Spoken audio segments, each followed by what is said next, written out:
Águas calmas, de cor mais escura, limpas. Uma paisagem típica dessa parte da Baixada e que parece intacta. Este é o estuário do rio Pericumã, de onde os ribeirinhos dessa região tiram o alimento. Assim como em outros lugares, o rio determina o curso da vida. Um ecossistema rico e frágil e que vem sofrendo com as mudanças.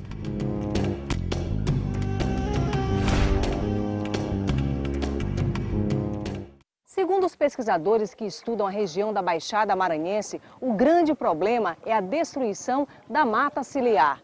O grande responsável por isso é o próprio homem.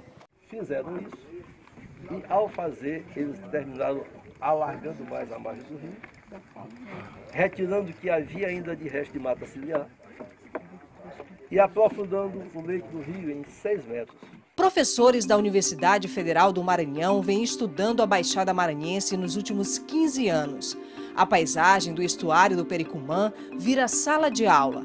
Em campo, os alunos aprendem a lição de como a natureza por aqui precisa urgente de um olhar mais atento. A questão da sustentabilidade, ela parte do pressuposto que, utilizando os recursos de uma forma racional, a gente pode melhorar tanto a questão ambiental como também a questão socioeconômica. Nas margens do Pericumã, vegetações diferentes mostram que a proteção do rio é cada vez menor. São muitas as agressões que a Baixada Maranhense vem sofrendo ao longo dos anos. O ecossistema do lugar precisou criar estratégias para sobreviver aos búfalos e às interferências que chegaram sem respeitar a sustentabilidade e o equilíbrio entre o homem e a natureza de uma região tão diversa. Primeiro, suas intervenções equivocadas, a começar pela introdução do búfalo, que é um animal exótico e que ele é impactante. A criação dele, solto nos campos, ele cria impacto. Porque um búfalo ele excreta uma quantidade muito grande de fezes, de 26 a 30 quilos de fezes, de 19 a 23 litros de urina por cabeça por dia. E isso é liberado para o ambiente e vocês imaginam o que cada quilo de excreta ou cada litro de urina pode consumir em termos de oxigênio. É por isso que quando o búfalo ele invade essas lagoas do ambiente, quando o campo está enchendo ou quando o campo está secando, não tem peixe que resista, né? Além do fato de que essas fezes elas podem trazer vermes, parasitas e deixa o peixe com um gosto completamente comprometido.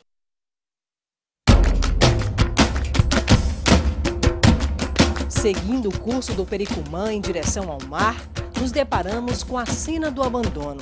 A barragem de Pericumã, construída em 1982, dá sinais de que necessita de uma interferência urgente. Aqui, os peixes dos lagos de Pinheiro e região descem para uma grande armadilha e não conseguem voltar para o rio. Morrem na água salgada.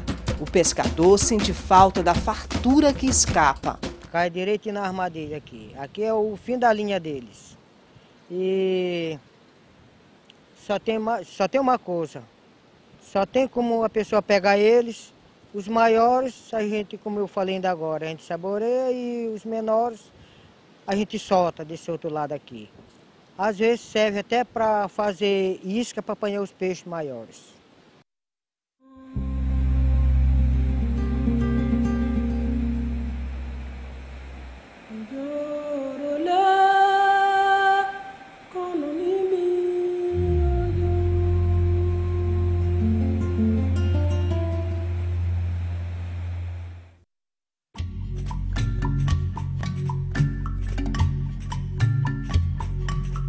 Uma região de muitos mistérios e rico ambiente.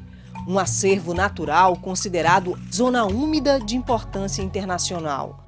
Nós temos o que a gente chama tecnicamente um gradiente, uma transição. Nós temos a baixada mais salina de São João Batista, Cajapió, e nós temos a baixada mais doce de Monção, de Lagoaçu. É tudo baixada no sentido de topografia, tudo plano, muito baixo, a água acumula, só que a diferença tecnicamente é feita em função de onde vem essa água. Se ela é uma água de chuva que escorre e acumula, se ela é uma água de um rio que transborda. Então, em função dessas diferenças de água, nós temos as diferentes baixadas. E a baixada de São João Batista, Cajapió e Bacabeira, ela é uma baixada que tem menos água doce em função dessa distância já do rio Mearim, do rio Pindaré e também de ter menor área de acumulação. Então são as baixadas que têm mais os tesos e os campos de água salgada onde a pecuária é mais desenvolvida. Então as grandes diferenças da baixada são basicamente diferenças de água, origem de água e não necessariamente de relevo nem de topografia. Realizar fóruns, audiências públicas, estudos, propor políticas públicas para diminuir os bolsões de miséria e os impactos ambientais. Com estas ideias, nasceu a Frente Parlamentar em Defesa da Baixada Maranhense e do Litoral Norte. O lançamento da frente, composta por deputados estaduais, contou com representantes da Baixada Maranhense. A Frente Parlamentar em Defesa da Baixada, que orgulhosamente integramos, tem por finalidade a promoção e articulação entre os poderes e a sociedade civil organizada. Propor ações concretas relacionadas ao desenvolvimento da educação, da pesca, da agricultura, da pecuária e turismo. O primeiro projeto que a frente abraçou é o de construção de diques e da barragem de Cajari. O projeto tem a função de reter água nos campos, permitindo a existência de peixe durante todo o ano e ainda conter a salinização dos lagos. O projeto dos diques ele vai simplesmente reter esta água que naturalmente já acumula e que corre para o mar. Então, simplesmente ele aumentaria o que a gente chama de tempo de permanência, o tempo de residência dessas águas que acumulam no inverno. Os campos continuam secando, só que no lugar de secar em agosto, eles secariam em outubro, novembro, e nós teríamos então uma estação seca de 2 meses e não mais uma estação seca de 6 meses, 7 meses como é hoje. A barragem do Cajari, o sistema do diques, ele é um sistema que vai atender diretamente a uma série de municípios da Baixada, essa Baixada mais salina, que vai de Viana até Cajapió. No caso do projeto do Cajari, da barragem do Cajari, é mais para atender a questão do Lago de Viana e do Lago de Penalva. Então hoje nós temos no Maracu, esse rio, esse canal que liga o Pindaré ao Lago de Viana, nós temos um problema de salinização hoje do Lago de Viana durante alguns dias, 2, 3 vezes ao ano, no pico da estação seca. Então isso não é bom para o lago não é um ambiente salgado, não é um ambiente estuarino, o lago naturalmente é um ambiente de água doce, e à medida que esse sal entra, você vai mudando fauna e flora e você tem mudanças significativas na região. Alguns pesquisadores defendem que o projeto necessita do reforço de estudos.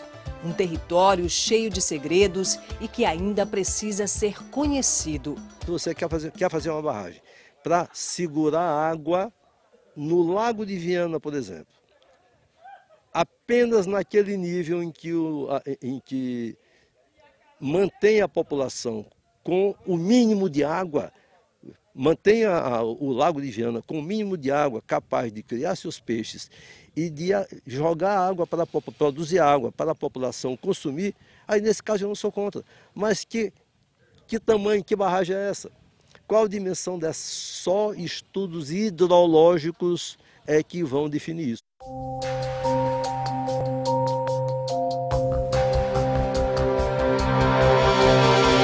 Cuidado, proteção, políticas públicas que alcancem o meio ambiente e o cidadão. Nós desmatamos esses paus aqui é porque não tem dono da pessoa sobreviver. Porque senão não desmatava. Esses paus aqui que hoje em dia a gente vê, chega aí, que a gente vê desmatamento, tudo. Mas é porque o pobre tem precisão, ele tem que fazer isso. Porque se ele tivesse outro meio, ele não fazia isso não. Os milhões de peixinhos desse lado aqui, do lado da Baixada de Pinheiro, cai para esse lado aqui, é o fim da linha deles. Para a gente mais ser feliz aqui, eu acho que é ter a saúde que a gente quase não tem, entendeu? As diversas vozes da Baixada Maranhense esperam por um futuro onde toda a beleza e a fartura dos campos e lagos sejam reconhecidos como um patrimônio do Maranhão e do mundo.